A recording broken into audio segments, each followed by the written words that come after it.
Executive Director, Cybercrime Investigation and Coordinating Center. Good afternoon. Si Radyo Man Lourdes po ito, sir. Thank you for accepting our call. Naku, Ma'am Lourdes, maraming salamat din po sa inyong pag-imbita sa akin sa inyong programa. Oo. Sir, para lang humalinaw, ibaban or nakaban na po yung Gorebox? So, we effectively ordered all telcos to ban itong Gorebox na to, and we wrote already yung Google Play Store para hindi na siya maging available dito sa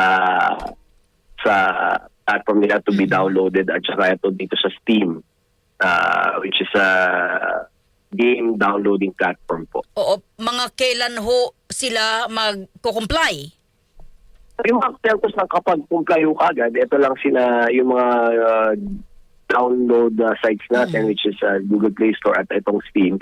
Hinihintay pa namin at minomonitor namin yung compliance nila. Sir, sa inyo pong monitoring online, marami ho bang, I don't know kasi hindi ko po alam to marami ho bang member or nag-download ng Gorebox?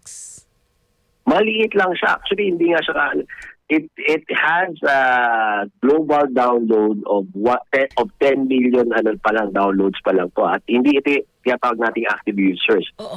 Ito, may marami dito yung nag-download lang tapos hindi rin naman nilaro. So, ngayon lang natin na-highlight, ngayon lang natin napansin din because, again nga, nagpo-focus tayo sa mga malalakas yung reach saka yung mga ginagamit pa natin ng mga kabataan natin. In this particular case, first time namin na rin ito, that's why we investigated pa talaga itong Gorebox na to. Opo.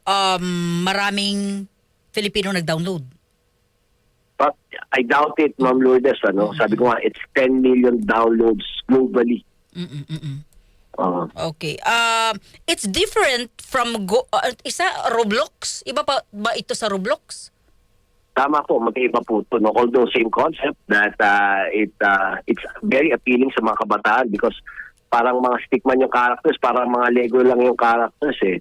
Although ang kaibahan nito is walang age verification, anyone can play it. Wala rin age-restricted content. Ibig sabihin, kahit download ka lang, available na sa yung content na to kahit sobrang gory. Kaya nga Gorebox na parang sobrang visual, sobrang vivid, sobrang graphic ng mga effects. Pag halimbawa may binaril kang isang character doon, yung effects talaga na yung blood spatter, yung insides, lumalabas, yung gano'n. Yusek, may mga iba pa ho ba kayong tinitingnan na possible na kamukha ng Gorebox and Roblox? Actually, marami na ho tayong tinitingnan, Ma'am Lourdes.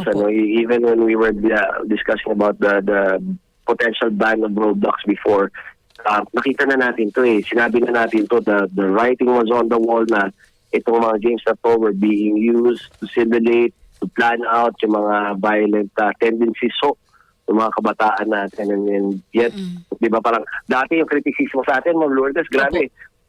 Black lang kayo ng black, wala naman kayong ginagawa. Bakit pinag-iinitan niyo yung mga larong yan? And this is what happened. Ulitin ko lang, sir, marami pa kayong tinitingnan na possible na katulad ng Roblox at Gorebox? Tama po. Yung mga iba't ibang mga games pa na to na violent ang nature ng content. Pero hindi ibig sabihin na may violent content ka na potentially. Kasi mas tinitingnan natin, if you have these contents, dapat available lang siya para sa mga mature audiences that they can distinguish what's reality from what's not, yung mga laro lang to. So pag halimbawa may mga contents tayo, may mga games tayo na talaga namang, iba naman talagang yun yung content nila, mga first person shooting games. Gamer din ako, Ma'am Lourdes. So, naiintindihan ako, di ba? Parang, eto, as long as may restriction na hindi ito pwede laruin ng bata, walang problema sa amin. Tsaka enough yung safety features nila na hindi ito malalaro ng mga kabataan. Pero Yusek, eto na tayo, di ba? Minor de edad ako. Makakapasok ako dyan, sasabihin ko lang, 21 ako. Yun ang isa sa mga tinitingnan natin, Ma'am Lourdes, yung age verification nila. Kaya nga, natatandaan yun, nung issue natin with Roblox. Hindi tayo pumapayag na face recognition lang ang mag-determine ng age natin, na parang titingnan lang tayo ng AI, titingnan lang tayo ng system nila.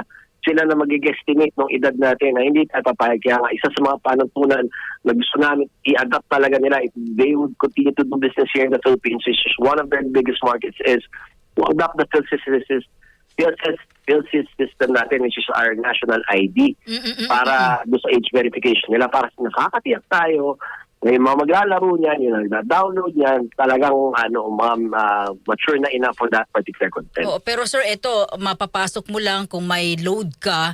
How about yung nasa cafe na sabi ko nga sir sa Pilipinas, ang cafe natin napakadaling pasukin. Ang daling maglaro, unlike sa abroad na kahit ako sa abroad, abi yung passport mo. Hindi pwede. Ano ba ang problema, sir, na nakikita nyo? Magaan? Mabilis? Maka-access?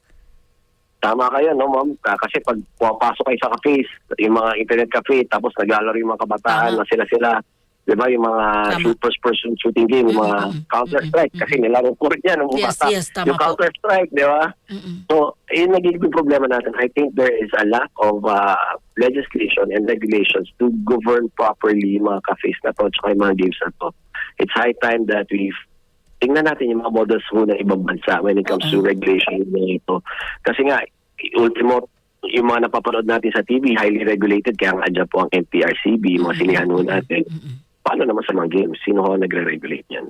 Pero di ba sa internet cafe, hindi naman pwede mga bata, sir?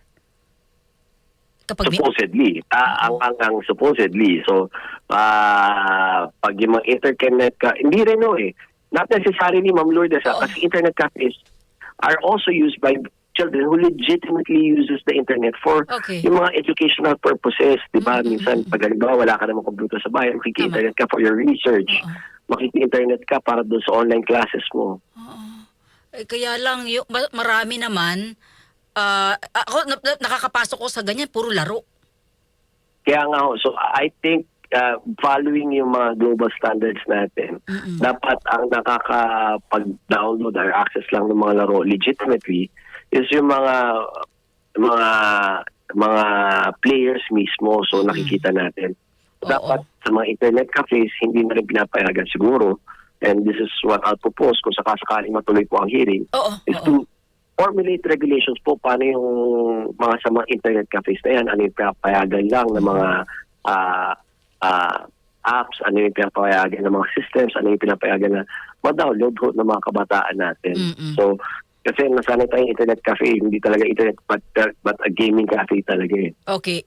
Satisfied na ho ba kayo? Puntahan ko na yung social media sa Facebook. May mga bago silang meters para ho yung mga bata ay hindi po ma-bully, hindi po makapasok sa mga sites na bawal. So, kung if I'm satisfied, syempre naman po, hindi pa tayo satisfied. It's a constant collaboration, coordination with the social media platforms on regulations with regards to their platforms. Kaya nga, I'm a strong advocate, Ma'am Lourdes, na kasi I feel for the people of these social media platforms, social messaging platforms who are here in the Philippines. Pagdating sa mga ganitong bagay, kasi wala silang totoong powers. They cannot decide, ibabato pa nila sa Singapore, ibabato pa nila sa US. Wala ko silang totoong powers. So, I'm strong. Naawa ko sa kanila na sila yung napapagalitan natin, sila yung pinagdiskita natin. When in fact, wala silang job description. Ang job description talaga nila, nung tinutokso ko sila, may mga punching bag lang talaga kayo eh. So, I feel for them and mga kaibigan natin itong mga to. So, I'm a strong advocate for lobbying talaga that we acquire jurisdiction. Kasi kumikita naman sila dito eh, yung mga social media platforms na yan, Ma'am Lourdes eh. No? So, I'm a strong advocate na magkaroon tayo ng jurisdiction over them. Sandali sir, yung mga representative nila rito, pag nakakausap niyo, puro, papa-inform namin yung head office, puro ganun lang? Oo. Kasi may nakikita tayo. Nakakaawa rin eh. Minsan na maaawa ka rin sa mga kaibigan natin eh. Oo nga po. Anyway sir, sang-ayon ba kayo na sir, pwedeng hindi naman po ninyo sagutin, no? Pero kung kayong tatanungin, kasi concern natin mga kabataan, sang-ayon ba kayo mapababa yung criminal liability, yung edad for the kids, for sa kabataan? So, the lawyer in me says yes. The lawyer in me says yes. Parang, pero kasi sa ibang bansa, kasi sa ibang mga progressive na bansa, hindi nawawala ang criminal liability. Yung yung pagsisentensya at saka pag-i-implement ng mga consequences ng mga criminal liability na yan. Pero they're not exempt from being tried for their criminal acts. What age, sir, for you? Ako nung medyo mahala tayo edad ko, nung nasa law school ako, nasa 12 yan eh. 12 to 15. Oo. Ayun. But 10 years old is quite young, no? Oo. Oo. So, talagang hindi pa nila alam yung consequences niyan. Pero dapat, i-shift natin yung liability sa magulang. Yusek, I don't know if Diba? ito po'y under din po sa inyo, digital ID system for delivery riders? So, ayan ho ay nasa DICT at yan yung parent agency ho ng CICC na minsan po naging kabahagi ako ng DICT being Okay. the head of legal for DICT. Okay, so hindi po under sa inyo, no? Opo. Okay. Yusek, maraming salamat. Alam ko po, napakahirap ang trabaho ho ninyo. Ano po? Thank you so much. Mabuhay po kayo. Thank you, sir. Maraming salamat po, Ma'am Lourdes. Good afternoon po. DCXL. Pulso ng Metro